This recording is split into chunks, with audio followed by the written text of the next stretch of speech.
Hey everyone, welcome to Encore, and today it's craft time with Corin, and I'm going to be making this Hello Kitty palette, and it's actually a 30 color palette. It's got a button clasp that opens and closes and locks it, and it's also hinged on the sides, and look what's inside, 30 colors, and I've chosen to make a lip color palette. These are all MAC lipsticks, but you can also make this in eyeshadows, so that part is all yours. I'm just going to give you the basis on how to make this palette.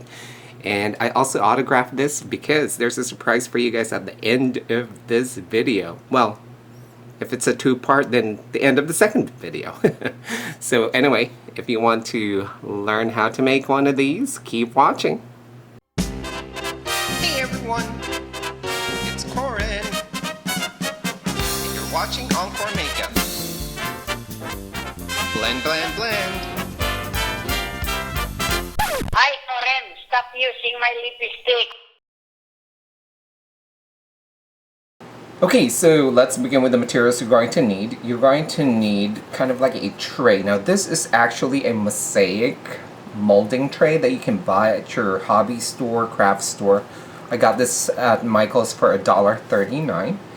But if you can't find the mosaic trays, don't stress, because you can also buy the baseboard, and these comes in like 2 feet length. Alright, and then just pick the, I believe this is a 4-inch wide, okay?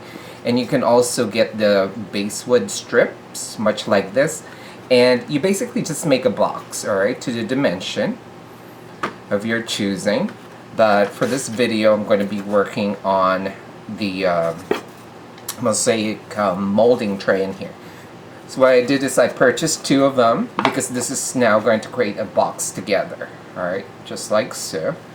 And again, if you can't find the mosaic trays, just make 2 boxes out of basewood that you can also find from your craft stores. Okay, now for decoration, I'm just going to use some fancy paper, and this is actually scrapbooking paper, and they're like cents. They're like 69 cents at Michael's.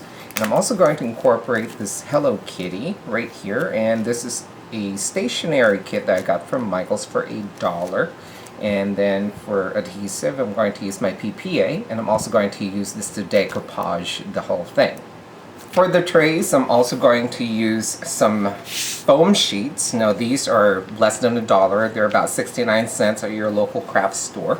And you can pretty much just pick the color you wanted to use. I have scraps in here in red, pink, black, so just use whatever you have or whatever you can find or whatever color you choose. And I'm also going to be using my X-Acto knife to cut the holes, or if you can find this drafting tool, this is in the drafting section of any art supply store.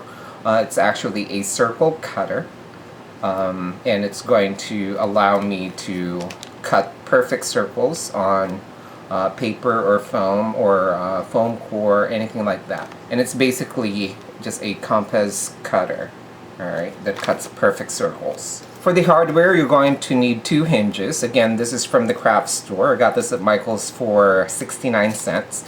And I'm also going to use some button clasp, and this is going to be the closure in the front. And this is also 69 cents at Michael's. I believe they're regular 99 cents, but they're on clearance at the moment. And these comes with screws as well. And because of the size of the screws, we're working on super tiny screws. I highly recommend, but optional of course, to use a thread glue. And this is from Loctite, which is just a thread locker. Alright, and this is going to prevent the screws from getting loose and popping out and losing it. So I highly recommend it, but it's definitely optional. And then finally, you're just going to basically need scissors, pencil, and a ruler. I also forgot that you're going to need a small screwdriver, much like this Kraft screwdriver, and because we're going to be working with mini screws, so this is going to be perfect. Alright, so let's begin. So the first thing you're going to need to do is determine where the hinges are going to go. So like I showed earlier, I'm using 2 mosaic trays, alright, and the hinges are going to go right here. So next, using the ruler, I'm going to find the halfway point of the length of one edge of the mosaic tray, and then I just mark that with a pencil. So that's going to be the halfway point. So now I have two sides I'm going to be working on, and I'm basically going to center the hinges on these two sides. So to determine where it's going to go, you basically just take the halfway point of each side, mark it with a pencil, okay, and then what you're going to do is do a little bit of measurements on the hinge. Alright, so most hinges, alright, they close and touch together on one side, and then if you flip it the other, it doesn't go all the way. Okay, so you want to hold it so that the two flaps are touching each other, and what you're going to need to do is take two measurements. The first one is measure the thickest part, okay, of the hinge, and this is measuring 2 millimeters, and then you're going to measure the width, or the length, sorry, the length of the hinge, and this is measuring 1.8 centimeters. Alright, so from that you're going to mark the one edge of the tray. Alright, so you have your half point right there ready. So on the top I'm going to measure the 1.8 centimeters. Alright, and then I just marked it with pencil, and then I repeated the same on this side. Okay, now for this edge right here, it's going to measure 2 millimeters. So there it is, and I also marked that with a pencil and repeated it on the other side. Okay, so our next step is we're going to basically chisel that off using our X-Acto knife. Okay, so I already cut a notch right here where the hinge is going to sit. Okay, and then I'm going to repeat the same thing on this side right here. And basswood is a really soft wood, so this doesn't take much effort at all. So what I do is I just basically just carefully slice. And when handling sharp objects, guys, just make sure that you're extra careful in doing this so you don't cut yourself. So I'm just basically cutting that part off, and then I'm also going to basically just carve that out. And you want to do this as careful as you can,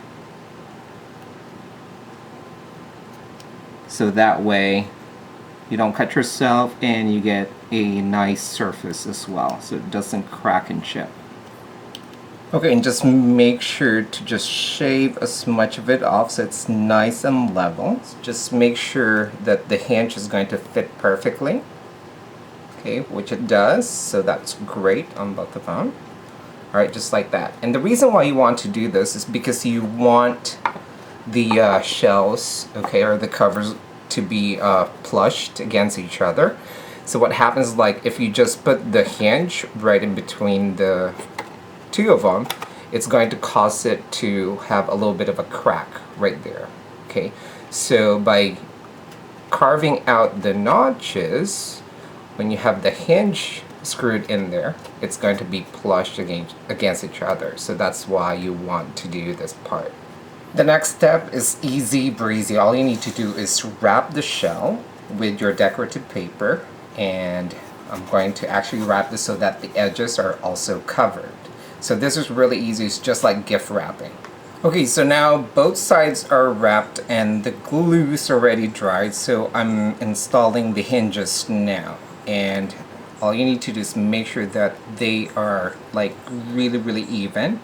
And if you need to stable them, you can use a clip much like this, and you can just clip it like that so that they're like even.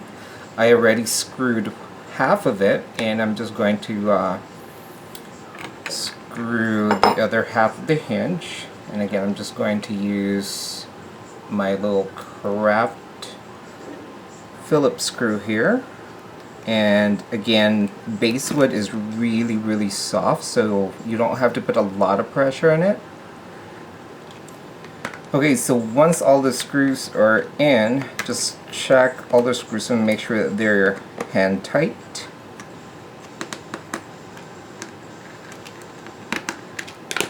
And then close it and see if everything's plushed. That looks really good. So you have your hinges right there. So now you can open and close it.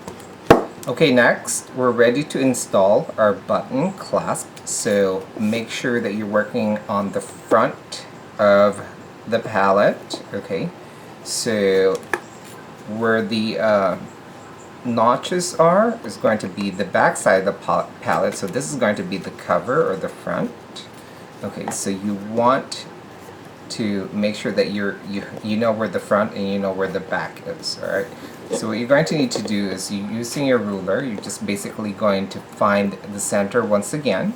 All right, and then using a pencil, you're going to need to mark the center, and then that's going to determine where you're going to need to center the button clasp.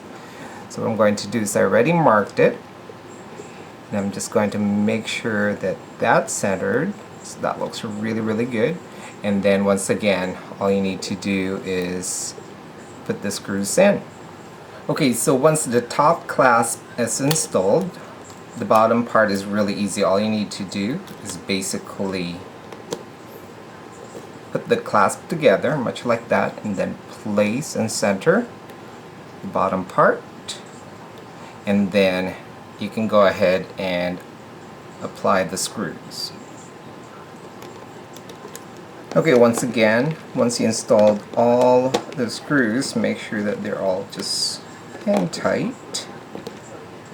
Alright, and then just test if the clasp is going to go on and off, which is really looking good. And then that's it. Now you have a nice outer shell for your palette. Okay, next I'm ready to decorate the front. So I have all the stuff that came in with the stationery set, but I think I'm just going to go with just this big Hello Kitty right in the front. I think it's like simple yet cute. So that's what I'm going to do. And again, I'm just going to use my PPA.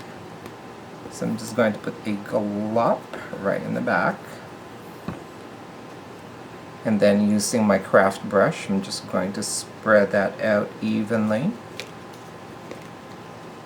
Okay, and then I'm just going to put that and place it where I want it. I want it to be a little angled. I think that's going to be cute. Let's put a little bit of pressure to it. Okay, so once it's all dry, I'm just going to put a big glop of PPA right on top. And then using my Kraft brush, I'm just going to spread this out evenly. And this is much like decoupaging. Make sure that the whole thing is covered. And this is also going to create kind of like a protector on top. It's going to make it waterproof, because this whole thing is like covered in paper. So this is going to also kind of laminate it, so that way it's going to be waterproof.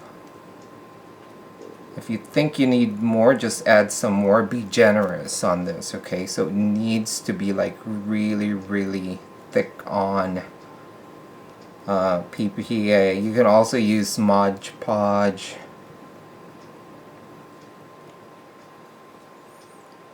But the key is to make sure that it's evenly coated.